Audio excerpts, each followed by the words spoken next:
Hello बच्चों, आप सब कैसे हैं? और मैं उम्मीद करता हूं कि बहुत अच्छे होंगे। बच्चों, मैं आकाश कुमार भड़ाना और आज हम लोग आपका 10th क्लास का इकोनॉमिक्स आपके सब्जेक्ट में चैप्टर नंबर 2 आपका पढ़ेंगे। और चैप्टर नंबर 2 के अंदर हम लोग भारतीय अर्थव्यवस्था के जो आपके क्षेत्र हैं उन क्षेत्र की हम लोग आपका बात करेंगे। क्लियर है? और सबसे पहले हम जानेंगे कि जो हमारी देखिए जो भारतीय अर्थव्यवस्था है उस अर्थव्यवस्था के अंतर्गत कौन कौन से आपके ऐसे आपका सेक्टर हैं जिससे हमारी अर्थव्यवस्था को एक गति मिलती है, एक आपका प्रगति मिलती है, आपका विकास मिलता है। कौन से ऐसे आपके क्षेत्र हैं, उन क्षेत्रों पर हम लोग आपका आज अपने लेक्चर के अंतर्गत आपका बात करेंगे और देखेंगे। और जैसा कि आपको पता है कि हम इनको भी आप देखेंगे कि इनको हम आपका प्राथमिक, द्वितीय और आपके तृतीय क्षेत्रों में इसको बांट सकते हैं कि कुछ ऐसे सेक्टर हैं जो आपके प्राइमरी हैं, कुछ ऐसे हैं जो आपके सेकेंडरी हैं, कुछ ऐसे हैं जो आपके थर्ड हैं, आपके टर्सरी हैं। तो उन सब पर हम लोग अपनी बात करने वाले हैं। उन सब चीज़ों को आपका बहुत अच्छे से हाँ उनको आपका आपका देखने वाले हैं बच्चों। क्लियर है? तो हम इस विषय पर ही आज आपकी बात करेंगे। और देखिए, क्लास तो आपकी कंटिन्यू प्रारंभ हो ही चुकी हैं। तो सभी बच्चे जैसे अभी आप लोग नए फेज में आए हैं, आप लोग नई क्लास में आए हैं, आप ऐसे मानिए आपका नया आपका सेशन है।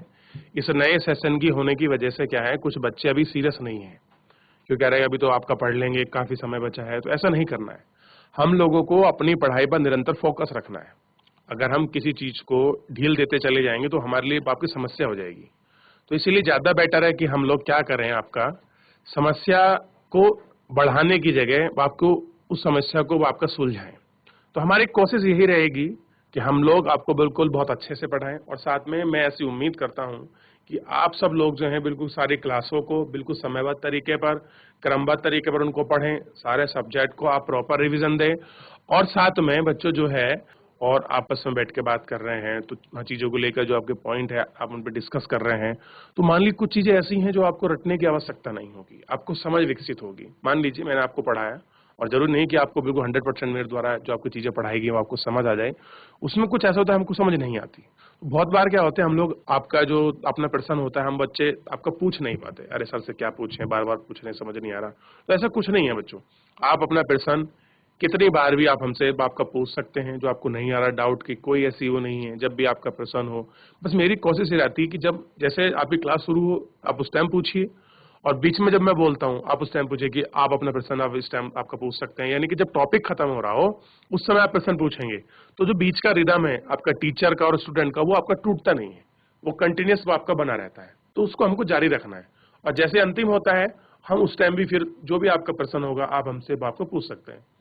मान लीजिए मैं आपको प्रश्न बता रहा हूँ, मेरे को प्रश्न नहीं आया, तो मैं ये नहीं कहूंगा कि मैं आपको जो मर्जी कुछ भी बता दूंगा। अगर मेरे को प्रश्न आता है तो मैं उसका आंसर दूंगा, नहीं आता तो मैं बोल दूंगा कि इसका आंसर मैं आपको कल दूंगा बच्चों। क्लियर है? ऐसा तो नहीं कि जो आप मुझे प्रश्न पूछें 100% वो मेरे को आ जाए, तो ऐसा नहीं है। तो जो हमारा अपना चैप्टर है इकोनॉमिक्स में ध्यान रखना, आप सब्जेक्ट में चैप्टर नंबर 2 है। पहला चैप्टर आप लोग सब बच्चे बहुत अच्छे से सारे लेक्चरों को यूट्यूब के माध्यम से, दूरदर्शन ज्ञानदीप के माध्यम से आप उनको बहुत अच्छे से आपका पढ़ चुके होंगे, ऐसी मैं आपसे उम्मीद करता हूँ। ठीक है बच्चों, अगर किसी बच्चे का कोई भी अपना क्वेरी है, कोई आपका प्रश्न है, कोई डाउट है, कोई नए सेशन के बारे में आपका पूछना चाहता है कि हम लोग आपको किस प्रकार से पढ़ें, क्या चीजें हैं, कैसे हमको आपको फॉलो करना चाहिए अपना टाइम टेबल, कैसे हम चीज करें, तो उसके विषय में बिल्कुल आज खुला संवाद है। हम क्लास भी शुरू करेंगे, लेकिन सबसे पहले बच्चों के अगर कुछ मन में शंका है, डाउट है, वो चीजें तो हम उसको भी हम बिल्कुल आपका खुलेआम लेंगे। कोई भी ऐसा बच्चा हो जिसके बारे में कोई भी अपना प्रश्न, कोई भी डाउट है, तो आप उसको मेरे हिसाब से बेहिचक आप मुझसे आपका पूछ सकता है। क्लियर है? चलिए, कोई भी बच्चा देखिए, जैसे कि वहाँ बच्चे बहुत बार मुझसे पूछते हैं कि सर क्या करना चाहिए पढ़ाई में, तो बस मैं एक चीज कहूंगा कि निरंतरता बिल्कुल लाइए, कंटिन्यूटी। फ्लो आपका टूटना नहीं चाहिए। हम लोग क्या करते हैं, हफ्ते के 7 दिन होते हैं, हम 7 दिन में एक दिन पढ़ते हैं और 6 दिन आपकी मस्ती करते हैं। जबकि हमको क्या करना चाहिए, हमको 6 दिन बहुत मेहनत के साथ पढ़ना चाहिए और एक दिन पूरी मस्ती करनी चाहिए। तो मस्ती, पढ़ाई सब कुछ इसी टाइम में करना है, ये आपको ध्यान रहे। चलिए, अगर किसी बच्चे का कोई आपका डाउट नहीं है, कोई कोई आपका प्रश्न नहीं है, कुछ पूछना नहीं चाहते, तो हम लोग, अगर आप लोग रेडी हो सब बच्चे, तो हम लोग चलते हैं आपका डिजिटल बोर्ड की तरफ। तो देखिए, जैसे हमारे सामने आपका चैप्टर आ गया है,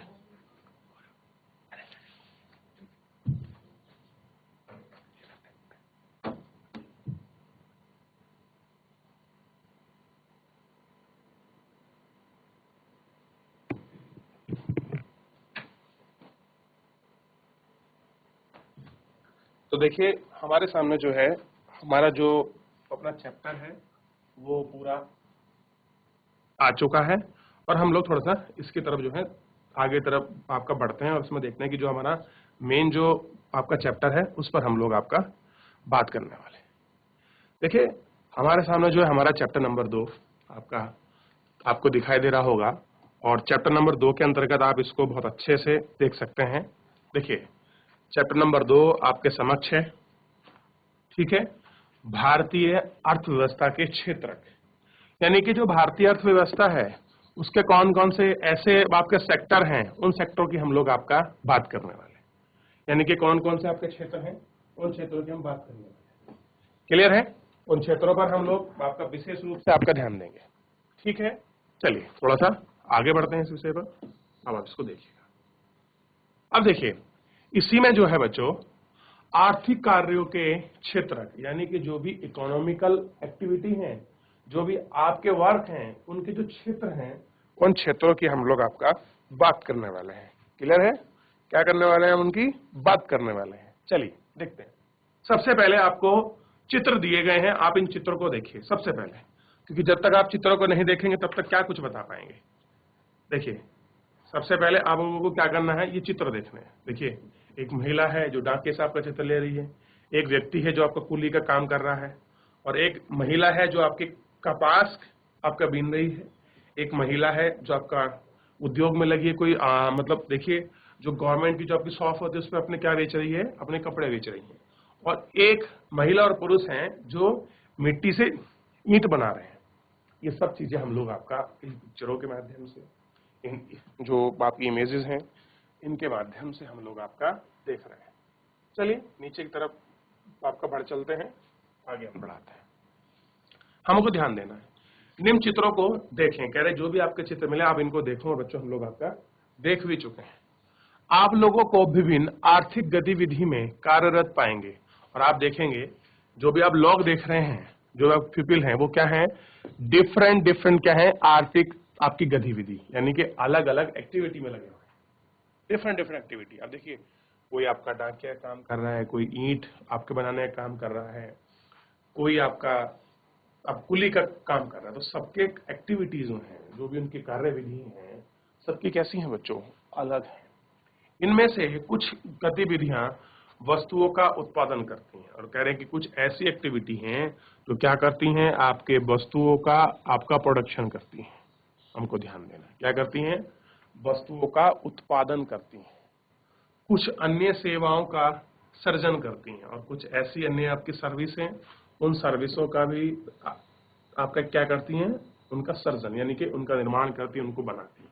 सर्विस कैसे, जैसे मैं आपको पढ़ा रहा हूँ, आप डॉक्टर के पास जाते हैं, वो आपको देखता है, आप होटल जाते हैं, आप वहाँ विश्राम करते हैं, आपको खाना मिलता है, तो वो क्या कराते हैं, आपको सर्विस देते हैं, और सर्विस के बदले वो आपसे क्या लेते हैं, पैसा लेते हैं।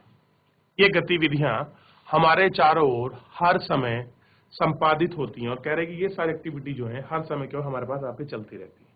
यहां तक कि हमारे बोलने में भी हम इन गतिविधियों को कैसे समझ सकते हैं, इसे समझने का एक तरीका यह है कि कुछ महत्वपूर्ण मानक दंडों के आधार पर इन्हें निम्न समूह में वर्गीकृत किया जा सकता है। कह रहे कि जो सारी चीजें हैं, जो आपकी एक्टिविटी हैं, हम इनको कैसे समझें, जो भी सारी आपकी गतिविधि हैं इनको हम कैसे समझें। कह रहे इसको समझने का क्या है, एक तरीका है, और क्या है, कुछ उसके आपके महत्वपूर्ण मापदंड हैं। तो उन मापदंडों के आधार पर उनको वर्गीकृत आपका करके इन समूह क्षेत्रों को भी कह सकते हैं। जैसे उद्देश्य क्या है, मापदंडों के आधार पर हम इनको क्या कर सकते हैं, कुछ ऐसे बेंचमार्क आपके आपके सेट कर लें, और फिर क्या कर दें, उनको हम आपका वर्गीकृत कर दें, उनको हम बांट दें, उनको डिवाइड कर दें, फिर उसी के आधार पर हम ये आपका कर सकते हैं। इन आपके सारे जो आपको इमेज दिखाई दे रही है, इन सेक्टरों को हम लोग बांट सकते हैं कि कौन सा प्राइमरी का है, कौन सा आपका सेकेंडरी का है, कौन सा आपका टर्सरी का है, ऐसे करके बाकी पढ़ते हैं। इस चैप्टर के माध्यम से आगे हम लोग कंटिन्यूस बढ़ रहे हैं। अब देखिए बच्चों आपके सामने है,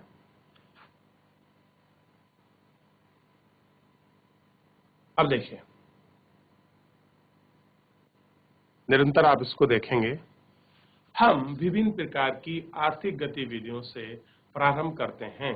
कह रहे कि हम बहुत सारी की एक्टिविटी लेते हैं, बहुत प्रकार की, और उन्हीं एक्टिविटी से हम दो जो है अपनी चीजों को आपका प्रारंभ करते हैं, उन्हीं को स्टार्ट करते हैं, उन्हीं को देखेंगे, उन्हीं को आपका जाने। देखिए, प्राकृतिक संसाधनों के प्रत्यक्ष उपयोग पर आधारित अनेक गतिविधियां हैं।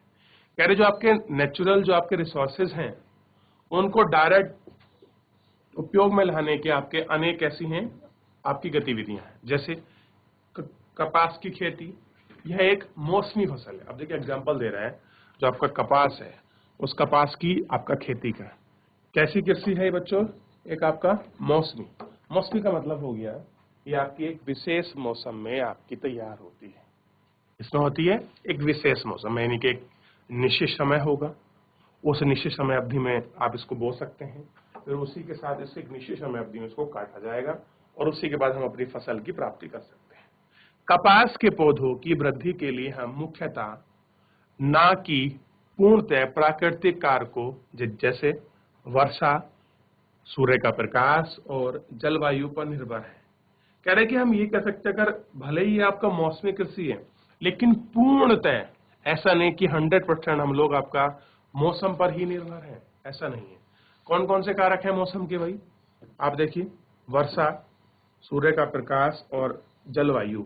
अतः कपास एक प्राकृतिक उत्पाद है। इसी प्रकार डेयरी उत्पादन में हम पशुओं की जैविक प्रक्रिया एवं चारा आदि की उपलब्धता पर निर्भर होता है। यानी कि जो पशुओं का चारा होता है, जैविक, ये सब जो सबकी चीजें होती हैं, ये कहाँ निर्भर होती हैं, तो कहीं ना कहीं आप देखेंगे कि आपका सब सारी चीजें आपका जो है मौसम संबंधी चीजों पर, आपकी प्राकृतिक जो आपकी चीजें हैं उन्हीं पर आपका निर्भर होती है।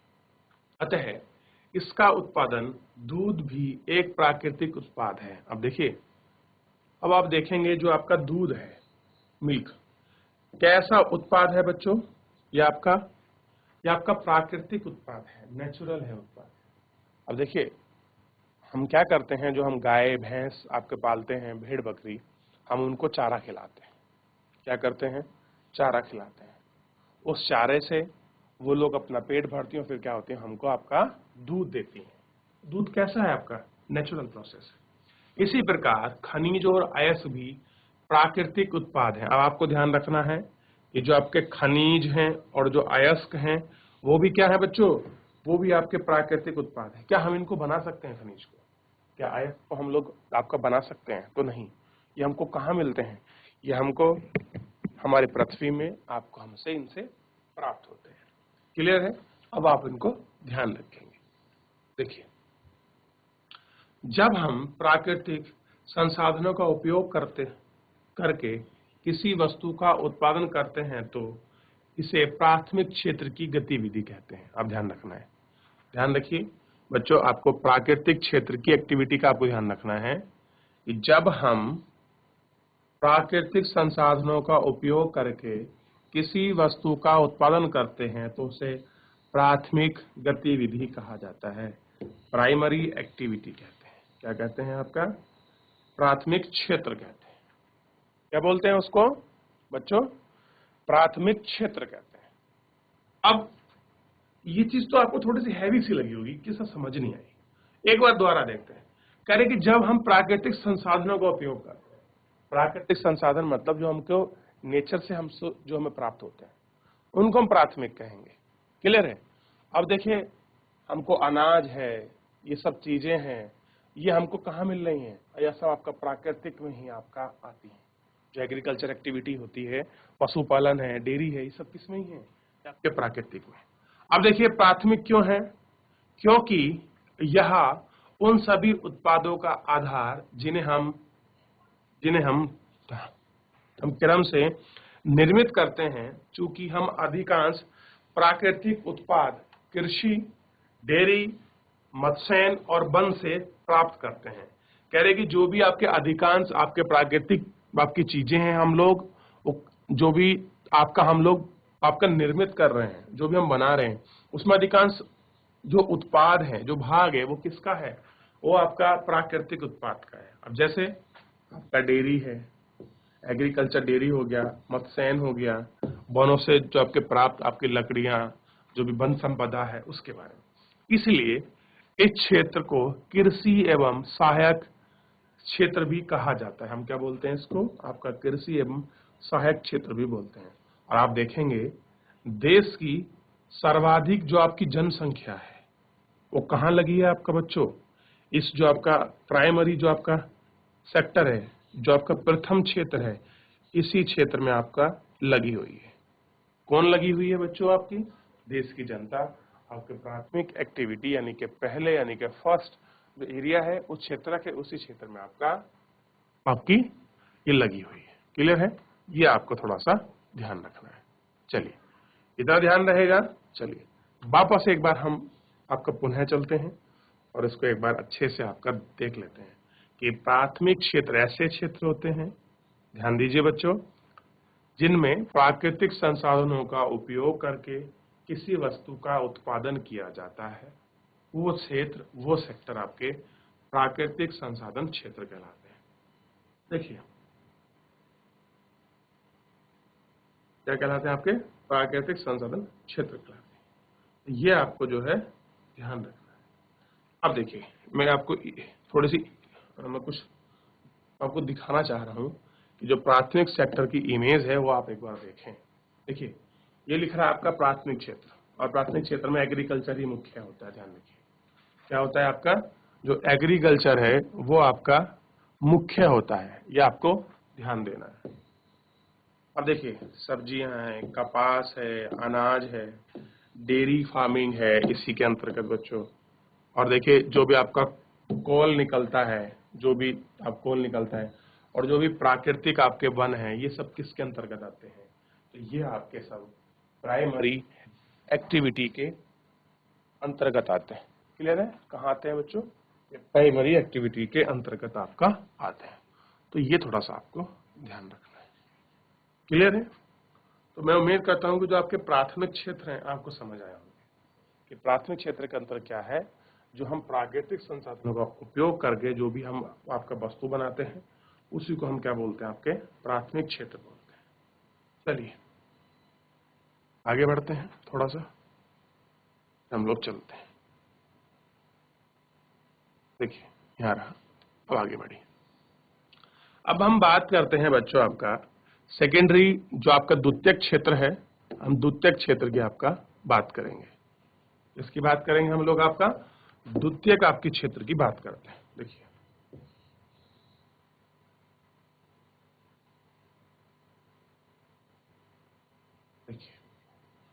द्वितीयक क्षेत्र की गतिविधियां के अंतर्गत प्राकृतिक उत्पादों को विनिर्माण प्रणाली। आप देखते हैं कि जो भी आपके सेकेंडरी सेक्टर के अंतर्गत कौन सी चीजें आती हैं, थोड़ा उस पर ध्यान दीजिए। तो जो आपका द्वितीय क्षेत्र होता है, अब देखिए मैं आपको एक बार फिर पुनः बताना चाहता हूं कि जितनी भी हमारी भारतीय अर्थव्यवस्था में गतिविधि होती हैं उनको महत्वपूर्ण रूप से आपका समझने के लिए, उनका अर्थव्यवस्था में क्या योगदान है उसको समझने के लिए हम उन सारी आपका गतिविधियों को 3 भाग में वर्गीकृत बात कर लेते हैं, यानी कि उनको 3 भाग में डिवाइड कर लेते हैं। पहला भाग कौन सा है बच्चों? आपका पहला भाग है आपका प्राथमिक क्षेत्र। प्राथमिक क्षेत्र वो क्षेत्र होते हैं जिनमें हम प्राकृतिक संसाधनों का उपयोग करके हुए हम वस्तुओं का उत्पादन करते हैं, जैसे एग्रीकल्चर, पशुपालन, ये सब चीजें, आपका खनन, आपका जितने कोल वगैरह होते हैं और आपके वन, ये सब आपके प्राकृतिक संसाधन जो भी आपकी चीजें हैं वो सब प्राइमरी सेक्टर में आते हैं। अब हम द्वितीय सेक्टर की बात करें कि सेकेंडरी सेक्टर आपके कौन कौन से हैं। आइए, तो कह रहा है कि द्वितीय क्षेत्र की गतिविधियां के अंतर्गत यानी कि सेकेंड सेक्टर में जो है के अंतर्गत कौन आते हैं? प्राकृतिक उत्पादों का विनिर्माण प्रणाली, यानी कि जो भी आपके प्राकृतिक उत्पाद हैं उनको मैन्युफैक्चरिंग जो आपकी प्रणाली है, ध्यान दीजिए, जो आपका विनिर्माण जो आपकी प्रणाली के जरिए अन्य रूपों में परिवर्तित किया जाता है। आप उसको अलग रूप में आपका परिवर्तित कर दें। जैसे आपको लोहा प्राप्त हुआ, आपने लोहे को फैक्ट्री ले गए और फैक्ट्री से आपने उसको सरिया बना दिया, आपने कोई मशीन बना दी, तो उसका स्वरूप कैसा हो गया? उसका रूप कैसा हो गया? आपका चेंज हो गया। कैसा हो गया बच्चों? वो बदल गया है। तो इसी बदले स्वरूप को, इसी बदले रूप को हम क्या कहेंगे कि अभी सेकेंडरी का चीज है। कि प्राइमरी क्या था, कच्चा लोहा, क्लियर है। अब उसको आपने मैन्युफैक्चरिंग करके कोई मशीन बना दी, मान लीजिए आपने सरिया बना दिया, ट्रैक्टर बना दिया, कोई भी चीज आपने बना दी, तो अब ये किस विषय का पार्ट हो गया, अब ये आपका सेकेंडरी जो है आपका द्वितीयक क्षेत्र में जो है, ये द्वितीयक क्षेत्र के भाग में पहुंच गया। क्लियर है, इतना आपको ध्यान रखना। यह प्राथमिक क्षेत्र के बाद अगला कदम है, और कह रहे हैं कि जो आपका द्वितीय क्षेत्र है ये प्राथमिक के बाद अगला कदम है, यानी सेकेंडरी स्टेप हमारा कौन सा है आपका, बी निर्माण। स्पेशल किसकी बात करेंगे हम लोग, आपका बी निर्माण, यानी कि जिसमें प्राकृतिक उत्पादों का निर्माण किया जा रहा है, प्रणाली की जा रही है, जिनको हम बी निर्माण कहेंगे। आगे देखते हैं थोड़ा सा बच्चों, इसी में हम लोग, यह वस्तुएं सीधे प्राकृतिक से उत्पादित नहीं होती। कह रहे जो भी चीजें हैं आप उनको सीधा क्या नहीं कर सकते, आप उनको प्राकृतिक से जो इनकी उत्पत्ति उत्पादित नहीं होती, बल्कि निर्मित की जाती हैं, यानी कि इनको बनाया जाता है। यानी कि अब देखिए ट्रैक्टर तो आपका सीधा आपको प्राकृतिक से नहीं मिलेगा, आपको मशीन, आपको सरिया सीधा प्राकृतिक से नहीं मिलेगा, उसमें तो एक आपको खनिज मिलेगा, आपको लोहा अयस्क मिलेगा, आप उनको फिल्टर करेंगे, आप उनको प्रॉपर एक टेम्परेचर पर उनको पकाएंगे, फिर एक उनकी शेप देंगे, और उसके अनुसार जो भी आप बनाना चाहते हैं आप उसको बना सकते हैं। क्लियर है, बल्कि क्या करते हैं हम इनको निर्मित करते हैं। तो आपको ध्यान रखना है कि मेनली मैन्युफैक्चरिंग का काम है आपका जो सेकंड सेक्टर है। इसलिए बी निर्माण की प्रक्रिया अपरिहार्य है। यह प्रक्रिया किसी कारखाने, ध्यान रखना है कि कहाँ होगी, कारखाने की फैक्ट्री में, किसी कार्यशाला या घर में हो सकती है, यानी कि कोई काम करने की जगह होगी वहां भी हो सकती है, और जो कोई आपका घर है उसमें भी ऐसी एक्टिविटी हो सकती है। जैसे कपास के पौधे से प्राप्त, अब देखिए ध्यान दीजिए, आपने कपास की खेती की, कपास के पौधे से प्राप्त रेशे का उपयोग कर, अब जो आपने कपास की खेती की वो आपकी प्राइमरी एक्टिविटी थी, जिससे आपको क्या प्राप्त हुई, जो आपसे कपास प्राप्त हुई, उस कपास को सूत काट के अब क्या कर दिया, देखिए यहां तक तो जो आपका रेशे जो आपको मिला, जो आपको कपास मिला वो आपकी प्राइमरी एक्टिविटी में था, लेकिन कपास के सूत काट के आपने क्या बना दिया, उसको कपड़े बना दिए। तो वो किस में आ गया आपका, कपड़े बनाना, यानी कि बी निर्माण का काम हुआ है, कुछ चीज बनी है, कुछ बना है ना। अब देखिए आपको कपास मिली थी, आपने उस आपका कपास से अपने कपड़े बना दिए, क्या बना दिए, आपने कपड़े, तो कुछ मैन्युफैक्चरिंग का काम हुआ, कुछ आपके निर्मित हुई चीजें। तो ये सेक्टर कौन सा हो गया बच्चों, तो ये आपका तृतीय क्षेत्र हो गया। कौन सा हो गया, सॉरी क्षमा चाहूंगा, ये आपका द्वितीय क्षेत्र हो गया। अभी टर्सरी आगे आएगा कि जब आप कपड़ों को बनाकर बेचते हैं वो आपका क्या हो जाएगा, वो आपका तीसरा सेक्टर हो जाएगा। तो अभी क्या करा है कि हमने कपास से प्राप्त रेशों का उपयोग कर सूत काटे हैं, यानी कि धागा बनाया है, और क्या बनाए हैं, आपके कपड़े बनाते हैं। अब देखिए गन्ने को कच्चे माल के रूप में उपयोग कर हम चीनी और गुड़ आपका तैयार करते हैं। अब देखिए क्या बोल रहा है कि जो आपका गुड़ आपका जो जो बच्चों गन्ना होता है, हम गन्ने को क्या लेते हैं, अब कच्चा माल के रूप में प्रयोग करते हैं। क्लियर है, जो भी आपका कच्चा माल होता है, रॉ मटेरियल, गन्ने को हम क्या यूज करते हैं, आपका कच्चे माल की तरह, और उससे हम क्या निकालते हैं, आपको ध्यान होगा, आपका चीनी बनाते हैं, और जो आपका गुड़ है बच्चों, हम लोग गुड़ बनाते हैं, और किससे तैयार करते हैं, सब गन्ने से ही तैयार करते हैं। जो गन्ना कैसा है, आपका रॉ मटेरियल है। क्लियर है, ये आपको ध्यान रखना है। हम मिट्टी से ईंट बनाते हैं। अब देखिए जो आपकी मिट्टी है, मिट्टी से हम लोग क्या बना रहे हैं, ईंट बना रहे हैं। मिट्टी कैसा आपका संसाधन है, कैसा रिसोर्सेज है आपका, ये आपका नेचुरल रिसोर्सेज है, और नेचुरल रिसोर्सेज को हमने क्या कर दिया, निर्माण कर दिया, उसको निर्मित कर दिया, हमने कुछ बनाया है। क्या बनाया है बच्चों, ईंट बनाई है। तो ईंट कौन सा सेक्टर का भाग हो गया, सेकेंडरी सेक्टर का भाग गया। और ईंटों से घरों और भवनों का निर्माण होता है, और आप जानते हैं कि ईंट से हम क्या बनाते हैं, अपना घर बनाते हैं, और बच्चों बड़ी बड़ी जो आपकी बिल्डिंगें हैं उनका निर्माण करते हैं। चूंकि यह क्षेत्र क्रमशः सर्वाधिक विभिन्न प्रकार के उद्योग से जुड़ा हुआ है। और किससे जुड़ा है? आपका जो विभिन्न प्रकार के आपके उद्योग हैं, जो आपके सेक्टर हैं, उनसे आपका जुड़ा हुआ है। इसलिए इसे औद्योगिक क्षेत्र कहा जाता है। यानी कि जो आपका सेकेंडरी जो आपका क्षेत्र है उसको हम क्या बोलते हैं बच्चों? आपका एक अन्य नाम और मिल गया हमको, औद्योगिक क्षेत्र। ध्यान रखना, क्या मिला हमको? औद्योगिक क्षेत्र। यानी कि द्वितीय क्षेत्र को हम लोग उद्योग क्षेत्र भी बोलते हैं। इस प्रकार हम लोग प्राथमिक क्षेत्र को क्या बोल रहे थे? आपका कृषि सहायक बोल रहे थे ना, तो उसी प्रकार का हम लोग क्या बोलते हैं? उद्योग बोलते हैं। तो यहाँ तक आप मुझे बताइए, यहाँ तक कोई आपको समस्या, कोई किसी प्रकार का कोई आपका प्रश्न, कोई डाउट हो तो आपके पास थोड़ा समय है, 30 सेकंड, आप एक बार इसको देखिए और बताइए मेरे को।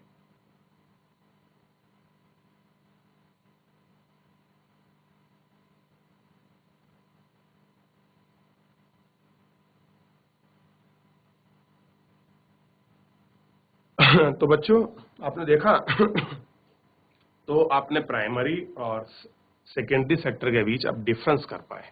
चलिए एक बार फिर आप इसको देखें ताकि आपको सारी चीजें क्लियर हो जाए। अब देखिए, हम द्वितीय क्षेत्र की बात करते हैं। सबसे पहले इमेज देखते हैं, क्योंकि कुछ चीजें हमको पिक्चर के माध्यम से बड़ी अच्छी क्लियर हो जाती है। ठीक है, अभी आपने प्राइमरी देखा और आपने जो सेकेंडरी सेक्टर है उसको भी आपका पढ़ ही लिए हैं। तो अब जो है सीधा हम लोग आपका टर्सरी जो आपका क्षेत्र है उस क्षेत्र के हम लोग आपका बात करेंगे। लेकिन उससे पहले हम लोग क्या देखेंगे? आपका इमेज देखेंगे। क्या देखेंगे? इमेज देखेंगे। चलिए इमेज देखते हैं। देखिए सबसे पहले क्या बन रहा है? कुछ खाने संबंधित आपकी चीजें हैं, आपके कपड़े हैं, और ये मेरे को पिक्चर क्लियर नहीं हो रही है। और ये देखिए जूता है, आपका कार है, आपका कुर्सी है। अब देखिए कुर्सी जो बनी है, आपका फर्नीचर जो बनता है वो किससे बनता है? लकड़ी से। और लकड़ी हमको कहाँ से प्राप्त होती है? वन से। वन कैसा उत्पाद है आपका? वन आपका प्राकृतिक उत्पाद है। लेकिन इसको क्या कर दिया गया? इसको निर्मित किया गया, विनिर्माण किया गया। और विनिर्माण करने के बाद क्या हो गया बच्चों? ये आपका सेकेंडरी आपके सेक्टर में ये बदल गया। कहाँ बदल गया? आपका सेकेंडरी जो आपका सेक्टर था, जो आपका द्वितीयक क्षेत्र था, ये द्वितीयक क्षेत्र में आपका चेंज हो गया। अब देखिए आपकी कार बनी होगी तो कार किसकी है? आपकी लोहे से निर्मित चीजें हैं इसमें। और लोहा कैसा है आपका?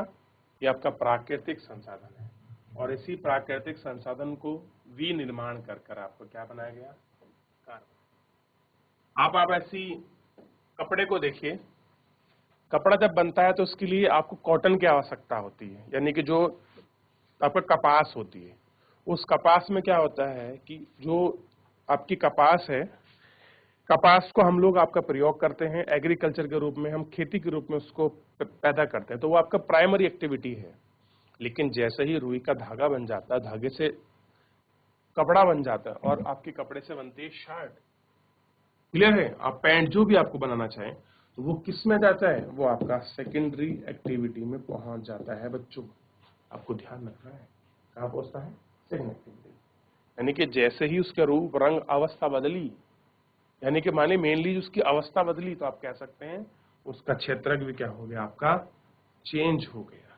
कैसा हो गया? आपका बदल गया। ठीक है, तो इतना तो मैं उम्मीद करता हूं कि आप सबको बहुत अच्छे से आप लोगों ने समझ लिया होगा, देख लिया होगा। और यहाँ तक अगर किसी बच्चे का कोई आपका डाउट है, कोई आपका प्रश्न है, किसी प्रकार की आपकी क्वेरी है, तो आप हमसे लाइव जुड़कर चैट के माध्यम से आप हमसे अपना जो प्रश्न है बच्चों वो आपका पूछ सकते हैं। क्या कर सकते हैं बच्चों? आप हमसे अपना प्रश्न जो है पूछ सकते हैं। ठीक है, ध्यान रहेगा आप सभी को कि क्या हमारा प्रश्न था, क्या हमारा प्रश्न नहीं था, ये थोड़ा सा आपको ध्यान रखना। ठीक, चलिए आगे देखते हैं। थोड़ा सा हम लोग अब थोड़ा आपको ध्यान देना है। अब देखिए प्राथमिक और द्वितीय क्षेत्र के अतिरिक्त कह रहा है कि जो आपका प्राइमरी सेक्टर है और जो आपका सेकेंडरी सेक्टर है, इसके अतिरिक्त भी आर्थिक गतिविधियां, जो भी आपकी अलग प्रकार की इकोनॉमिकल एक्टिविटी हैं, उसको हम क्या कहते हैं, आपका तृतीय कोटि कहते हैं, यानी कि आपका तीसरे प्रकार की एक्टिविटी कहते हैं। क्या कहते हैं उसको? आपका थर्ड कोटि भी कहते हैं, जो तृतीय क्षेत्र के अंतर्गत आती है। और किसके अंतर्गत आती है बच्चों? आपका टर्सरी क्षेत्र के अंतर्गत आती है, तृतीय क्षेत्र के अंतर्गत आती है। और उपयुक्त दो क्षेत्रकों में से भिन्न है। और कह रहे कि जो क्षेत्र आप पढ़े हैं, प्राइमरी और आपका सेकेंडरी, उनमें क्या है, बिल्कुल ये उनसे बिल्कुल भिन्न है। उनसे कैसी है? बिल्कुल अलग है, बिल्कुल डिफरेंट है। ये गतिविधियां प्राथमिक और द्वितीय क्षेत्र के विकास में मदद करती हैं। यानी कि ये ऐसी एक्टिविटी है कि आपका प्राइमरी और जो आपका सेकेंडरी जो आपके सेक्टर हैं, उनके डेवलपमेंट में क्या करती है? आपका हेल्प करती है। ये गतिविधियां शायद गतिविधियों का उत्पादन नहीं करती। ये क्या होती हैं? ये कि जो भी आपका वस्तु है उसका उत्पादन नहीं करती। ध्यान रखना है कि जो आपका टर्सरी जो आपका सेक्टर है वो क्या नहीं करती? इनका उत्पादन नहीं करती, बल्कि उत्पादन की प्रक्रिया में सहयोग करती हैं। क्या करती हैं? उत्पादन प्रक्रिया में सहयोग करती हैं। यानी कि जो भी चीजें आपकी उत्पादन हो रही हैं, उनका हेल्पिंग नेचर के रूप में ये लोग ये चीजें आपका काम करती हैं। जैसे प्राथमिक और द्वितीय क्षेत्र द्वारा उत्पादित वस्तुओं को थोक एवं खुदरा विक्रेताओं को बेचने के लिए ट्रैक्टरों और आपका ट्रेनों द्वारा परिवहन के जरूरत पड़ती है। अब देखिए, आपको ट्रैक्टरों को बेचना है, आपका ट्रेनों को बेचना है, उन सबको बेचने के लिए जो आपका ट्रांसपोर्ट की जरूरत पड़ती है। कभी कभी वस्तुओं को गोदाम में भंडारित कराने के लिए आवश्यकता होती है। हम उत्पादन और व्यापार में सहूलियत के लिए टेलीफोन पर एक दूसरे से वार्तालाप करते हैं, या पत्राचार यानी कि संवाद, या बैंकों से कर्ज आपका लेने का भी आवश्यकता होती है। ठीक है, इनसे ले रहे हैं बच्चों, ध्यान रखना है। बैंकिंग हो गया, टेलीफोन हो गया, ठीक है। ट्रांसपोर्ट तो मैंने आपको गोल कर ही दिया है, ठीक है। अब देखिए, परिवहन, भंडारण, संचार, बैंकिंग सेवा और व्यापारिक तृतीय गतिविधियां के कुछ उदाहरण हैं। यानी कि आपका ट्रांसपोर्टेशन, आपका भंडार, आपका बैंक, आपका संचार, आपका टेलीकम्युनिकेशन, आपका एजुकेशन, आपके स्कूल, आपके हॉस्पिटल, ये सब क्या हैं? ये आपके तृतीय क्षेत्र के भाग हैं। किसके भाग हैं बच्चों? आपके तृतीय क्षेत्र के भाग हैं। क्योंकि ये गतिविधियां वस्तु के बजाय सेवाओं का सर्जन करती हैं। आप देखेंगे, इनमें किसी वस्तु का निर्माण नहीं होता बच्चों, इनमें किसका सर्जन होता है? आपका सर्विस का, सेवा का। इसलिए इनको तृतीय क्षेत्र यानी कि सर्विस सेक्टर भी कहा जाता है। क्या बोलते हैं इनको? आपका इनको हम सर्विस सेक्टर बोलते हैं। क्या बोलते हैं इनको? सर्विस सेक्टर आपका कहा जाता है। क्लियर है? ठीक है। अब देखिए, सर्विस सेक्टर के अंतर्गत क्या हो रहा है। हम सर्विस सेक्टर के अंतर्गत किसी चीजों का निर्माण नहीं कर रहे, बल्कि सर्विस कर रहे हैं। सर्विस कैसे कर रहे हैं? देखिए, आप बैठे हैं अपने स्कूल में, आप अपने घर पर, और मैं आपको पढ़ा पा रहा हूं, तो ये भी एक प्रकार की सर्विस ही है। क्लियर है? भाई, मैंने किसी चीज का उत्पादन थोड़ी किया, मैंने कुछ वस्तु थोड़ी बनाई, मैंने तो आपको बल्कि हेल्प की। क्लियर है? आपको सर्विस दी कि आप इसको ऐसे पढ़िए, मैं ऐसे पढ़ा रहा हूं, तो उस सर्विस के बदले मेरे कुछ आपका पैसे मिलते हैं, आपका सैलरी मिलती है। तो ये क्या है आपका? ये आपका सर्विस क्षेत्र है। ये आपका क्या होता है बच्चों? जैसे कि आपका ट्रांसपोर्ट होता है। ट्रांसपोर्टेशन से क्या होता है? हम लोग चाहते हैं कि हमारी जो जितनी व्यापारिक आपकी गतिविधियां हैं वो आपकी सुधरें। ठीक है।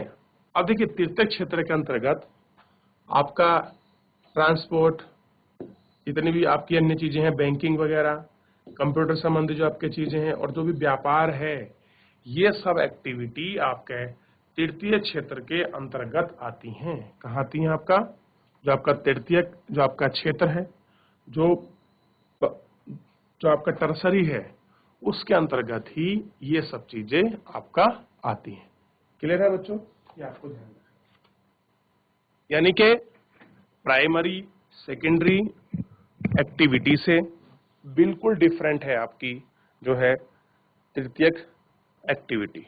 तो ये आपको ध्यान रखना है कि जो प्राइमरी एक्टिविटी से क्या है, बिल्कुल अलग है आपका प्राइमरी और जो आपका सेकेंडरी एक्टिविटी है। क्लियर है?